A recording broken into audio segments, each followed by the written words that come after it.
UFC Fight Night Mexico Moreno versus Royval takes place this Saturday, and we've got your full card breakdown coming right up. Stay right here.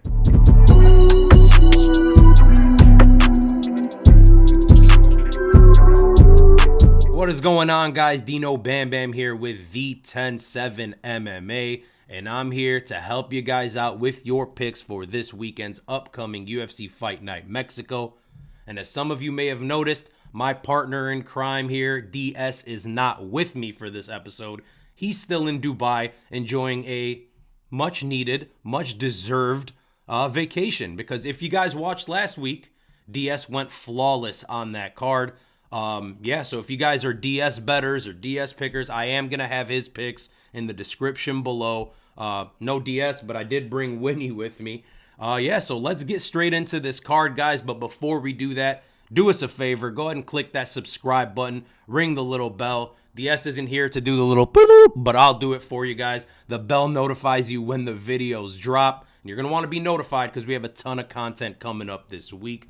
But as I said, UFC Fight Night Moreno versus Royval 2 should be a badass card. And we'll start with the first fight of the night, guys. That's going to be Muhammad Naimov versus Eric Silva. Let's start with the red corner, Muhammad Naimov.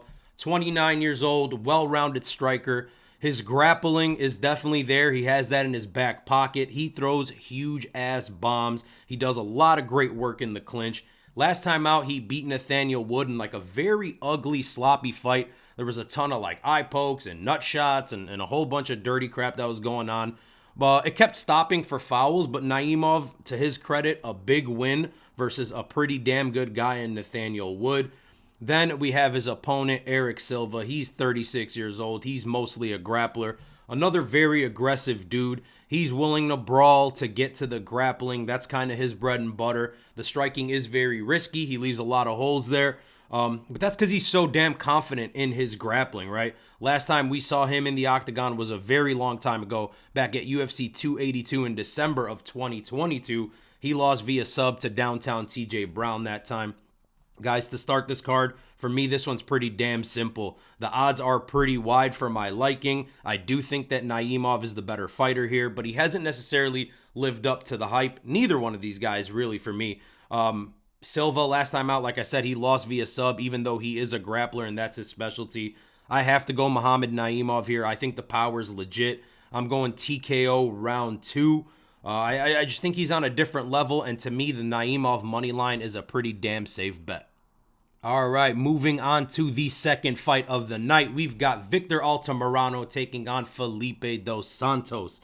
Let's start with Victor Altamirano. A very fast striker, decent power, does a great job of pressuring and leading the dance in the striking game. The holes in his MMA game have been the takedown defense, right? He's been very susceptible to that. He is pretty damn easy to take down, but he does do a good job on the ground, especially from his back. Having those long limbs, he's constantly throwing up subs. He's very hard to control down there. He did lose to Tim Elliott last time out via grappling, but as we know, Tim Elliott, a very, very high-level grappler, and he's a dog, man. And then he's taken on Sao Paulo and shoot-the-box product Felipe dos Santos. Last time out, he made his debut on very, very short notice against Manuel. He shocked a lot of people in the MMA world, in the MMA community, by putting on a damn good performance against a guy like Manuel. He looked good against one of the best guys in the world, and credit to him. His style's exactly what you think of. When you think of these shoot-the-box guys, it's the same thing, right? It's balls to the wall. It's super damn risky. They're dangerous. They're pretty well-rounded, but they seem to fade pretty quickly, and they're hittable as hell. Y'all know me. I love some shoot-the-box, so I absolutely have to take Dos Santos here. He's the more dangerous fighter, and he's 10 years younger in this fight. I think it's going to be sloppy. I think it's going to be scrappy. I think it's going to be very fast-paced. It's going to be very fun. I think a lot of the fights on this card, especially because they're all like lower weight classes. I think 155 is the highest weight class on this card. I think a lot of the fights play out very fun, scrappy, and fast-paced. But yeah, I am taking Dos Santos. I think he dominates early, starts slowing down as the fight progresses, but has done enough early and invested enough, early on in this fight to win the first 2 rounds. Probably loses the third. But I am going with Dos Santos. There is a possibility of a finish, but Altamirano is tough as hell. So ultimately, decision for Felipe Dos Santos is what I'm going with. All right, guys, moving on to the third fight of the night. We have Luis Rodriguez versus Dennis Bondar. Let's start with Luis Rodriguez. He is a striker making his UFC debut. Back in 2020, we saw him lose on the Contender Series, but since then, he's been on a 5-fight win streak and the UFC signed him. He's only 24 years old, guys. Great power. He's constantly walking forward, does a great job at counter-striking. He's always looking for that kill shot. One thing is, he does keep his head up pretty damn high. He keeps his chin pretty damn high, and his hands are kind of low as well. So I don't love that, but like I said, great counter-striking, and he somehow makes it work for him. The ground game's okay. He's not really looking for takedowns, but he does do a good job when he is taken down. The BJJ is solid. He is fighting Dennis Bondar, aggressive and wild as hell. He's sort of well-rounded-ish himself, like nothing really stands out, but he does have skills everywhere. He wings bombs, and he's looking to take you down. He has a ton of those slam takedowns, which are super exciting. On the ground, good sub skills. He does do a good job staying very safe on the ground. He has great scrambles. He's 0-2 in the UFC, right? He injured his arm against Malcolm Gordon, and then last time out, there was a head clash that ended that fight. Super unfortunate situation for him so far in his UFC career. We have not seen him yet go a full 15 or end a fight not injured, so, hopefully that changes here. This is in essence striker versus grappler. I don't love either one of these guys, to be honest. I think they're both a little fraudish, but I am going to take Rodriguez here by decision, but I'm not betting this one at all. And the next fight of the night is Claudio Pena versus FZ Zam. Let's start with Claudio Pena. As Dino likes to say, he's one of those butt scooters. He has nothing but jiu-jitsu to offer. He's the kind of guy that's literally going to pull guard and stay on the ground waiting for you. He's going to throw some kicks at range, but none of it really means anything. The bread and butter is the ground game. He's looking to get you down there and find a sub. We saw Dan Hooker last time out beat the dog shit out of Claudio Pena. So is he good? No, not really. He's not a good high-level UFC fighter, but he's super damn dangerous on the ground. If you make a mistake and you go down to the ground with him, or you let him get a hold of you, there's a great chance that he subs you. That's his game. He's fighting FZ Zam, a super long-bodied striker, a guy that does well at range. He's the taller fighter here. He has the reach advantage. He has a good clinch game, but I think he really needs to avoid the clinch game against Claudio Pena. If FZ Zam does what he normally does, and that's outpoint his opponent, this should be FZ Zam all day, right? But again, there is that risk with Claudio Pena. If you let him get a hold of you, something might get broken. He might put you out. This is two not very fun, not very high-level, fast-paced fighters. But the thing is, guys, I can never pick Claudio Pena anymore. He always has the chance, but yeah, I'm going for FZ Zam in like a very boring, ugly decision. Again, though, if FZ Zam makes that mistake and he leaves something out there, Claudio Pena could grab it and find the sub. So there is some money to be made on that side, but I don't want to touch this fight with two low-level guys, but yes, the official pick is FZ Zam via decision. Moving on to the next fight of the night, we have Edgar Chairez versus Daniel Lacerda 2. Last time out, this one ended in some controversy. The referee stopped the fight when Chairez was choking Lacerda. It kind of looked like Lacerda was out. He was sleeping. The referee breaks it up, and the next thing you know, Daniel Lacerda is wide awake, and he's complaining about the stoppage. No contest was ruled. It was really sloppy. So we rematched this fight. Edgar Chairez, guys, he's a decent fighter. He's an aggressive striker. He's got good jiu-jitsu skills, but he's one of those guys that doesn't care about being cracked. He's absolutely willing to brawl. He's taken on Daniel Lacerda, probably the most unfortunate guy in the UFC, right? He looks the part, but he's 0-4-1 in the promotion. He always looks legit until he doesn't.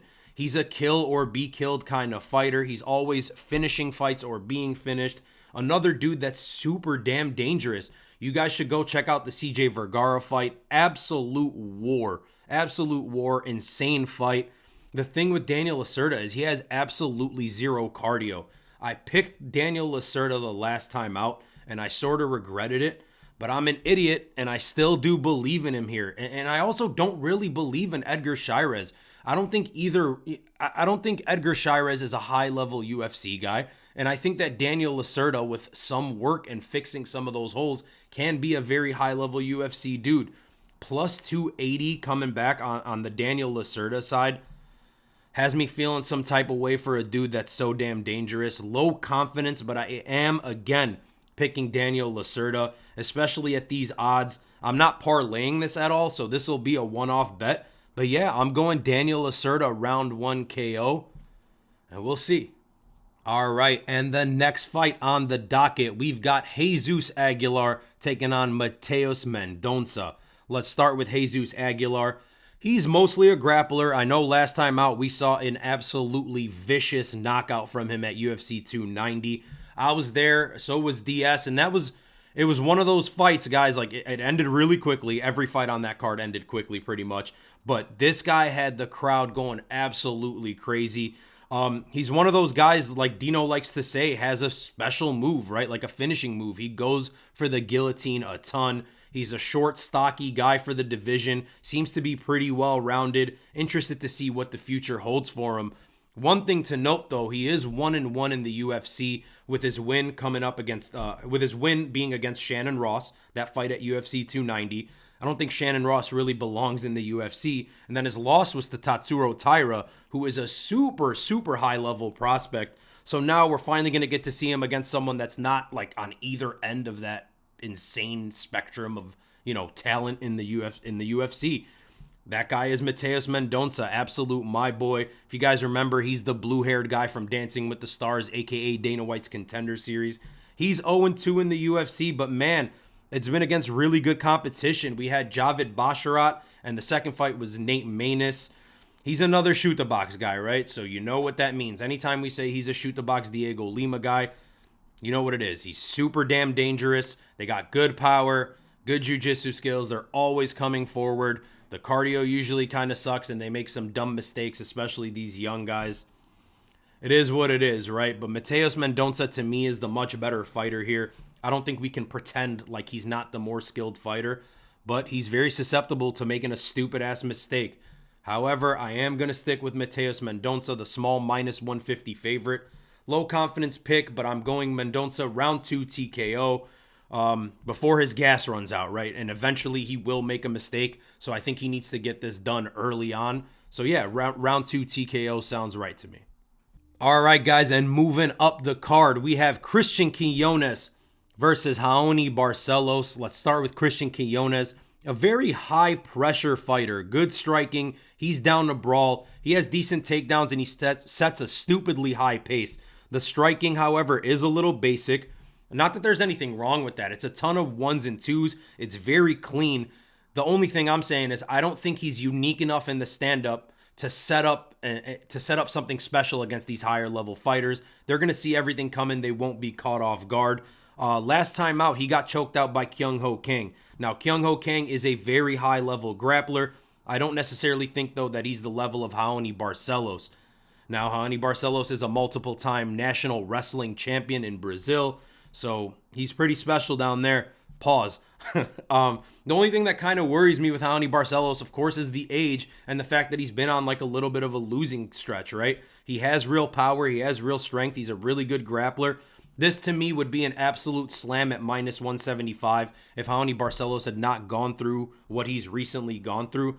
Ultimately, though, unless Raoni Barcelos is done and this is just the downfall of his career, Barcelos by sub seems like a pretty safe pick for me, man. I'm going to pick that because I do believe in Raoni Barcelos. Again, it is risky, but Raoni Barcelos round 3 sub is what I'm going with.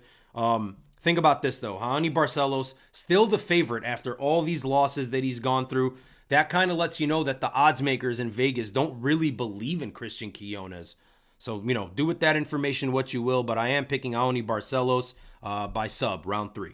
And we are at the main card opener of Manuel Torres versus Chris Duncan. Let's start with Manuel Torres. He's a well-rounded guy. I mean, he's a well-rounded fighter, very active, great in the clinch, has some nice sub skills. The biggest question mark to me when it comes to Manuel Torres is his cardio. Every fight we've ever seen from this guy has been a quick first-round finish, right? And don't get it twisted. He's looked really damn good in all the fights that we've seen him in. But then you look back at the Frank Camacho fight in his UFC debut, and he looked to be getting gassed only like 2-3 minutes into that fight. He, of course, ended up finding the finish then. But It's something to worry about, especially here at elevation, right? He's super damn dangerous, but the cardio's the question mark. What happens in rounds 2 and 3 if we get there? Maybe we'll see this weekend he's taking on Chris Duncan, a dude with massive power, nasty right hand, but he is so goddamn hittable. The chin is always left up in the air, and we've seen him get knocked out. The chin doesn't seem like it's the best chin. It doesn't seem like it's made of granite, but again, he is always live for a KO. We've seen him rocked, we've seen him wobbled and then put people away. On the other hand, as opposed to Manuel Torres, we have seen Chris Duncan go 15 minutes. So if we start getting later on in this fight, I'm starting to favor Duncan, but here's how I see it. If we get to round 2, Duncan's going to win this fight. I'm live betting it. Even if he loses the first round, I'm live betting Duncan. But I am going to take Torres by round 1 KO. So like I said, have your little DraftKings or whatever you use, have that open. If we get to round 2, Duncan is for sure my pick. But for the sake of this, I am going Torres round 1 KO. I'm not betting it pre-fight though. Moving on to the second fight of the main card, we have Yazmin Jauregui taking on Sam Hughes. Yazmin Jauregui, another one of the Mexican fighters that was on UFC 290 International Fight Week. As I mentioned earlier, Jesús Aguilar came in. He had a huge knockout and the crowd went crazy. The most quiet that crowd ever got was when Yazmin Jauregui got knocked out by Denise Gomes. They went absolutely silent. A very pro-Mexico crowd. A shocking result. She was a huge favorite. But yeah, that was the last time we've seen her.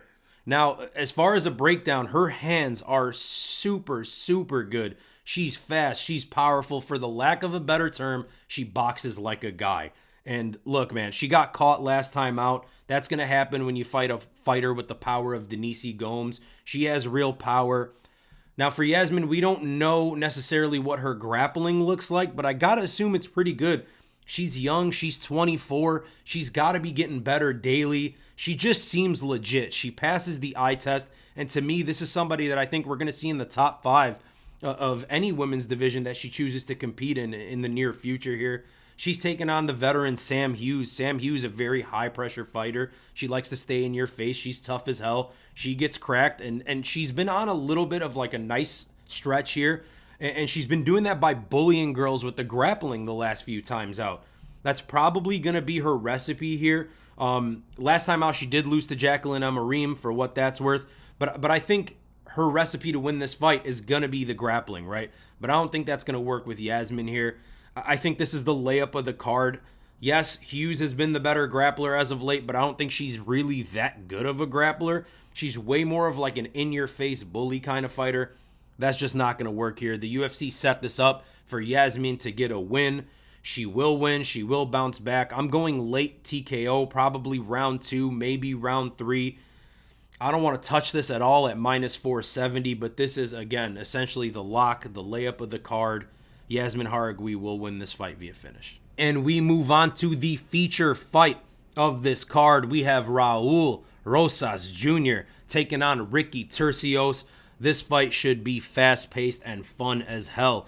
Raul Rosas Jr., 19 years old. He's a huge prospect. He is a non-stop, relentless grappler, solid power. He's going to shoot non-stop takedowns. He does make some mistakes, but that's to be expected from a guy that's 19 years old, right? But as he moves up in the rankings, there are definitely things he needs to fix, especially in the striking game, that if you don't fix those right now, it's not going to go well for you in the UFC higher on in the rankings. Not last time out, but when he did lose against Cristian Rodriguez, we saw the cardio, and it looked very, very bad. Hopefully that's fixed, because here at Elevation, that could be a serious problem. He's fighting Ricky Turcios, a guy that's fun as hell, super exciting, insane fighter, wild striker. This is the kind of guy that makes people that don't watch MMA enjoy MMA, right? Huge hole in his game has been the takedowns, and we know Raul Rosas is going to shoot a bunch of takedowns. I do believe that Rosas should be able to take Turcios down a bunch, but Turcios really good in the scrambles, man. So I think we see a bunch of scrambles in this fight. But to me, Rosas does such a good job in those scrambles. Like, he's an outlier, man. The guy can really scramble well, high-level jiu-jitsu. The question mark, again, the huge question mark is the cardio of Raul Rosas, especially at Elevation. but I have to stick with him. I'm going to go Rosas by decision. I'm taking the chance on a young fighter improving the holes in his game that he has. And I don't even necessarily know if the cardio really is a hole. I think we saw it happen one time in a fight against a good fighter in C-Rod that he wasn't able to get the takedowns, right? There's a difference between going for takedowns and scrambling. Now, going for the takedowns, a guy stuffing those, that can be really, really detrimental to your gas tank. But we've also seen fights where Raul Rosas is scrambling very well and not getting tired. So I am going to trust in him here. Ricky Turcios, a fun, exciting fighter. This should be fun and exciting. I think we learn a lot about Raul Rosas, but I'm going Rosas Jr. by decision.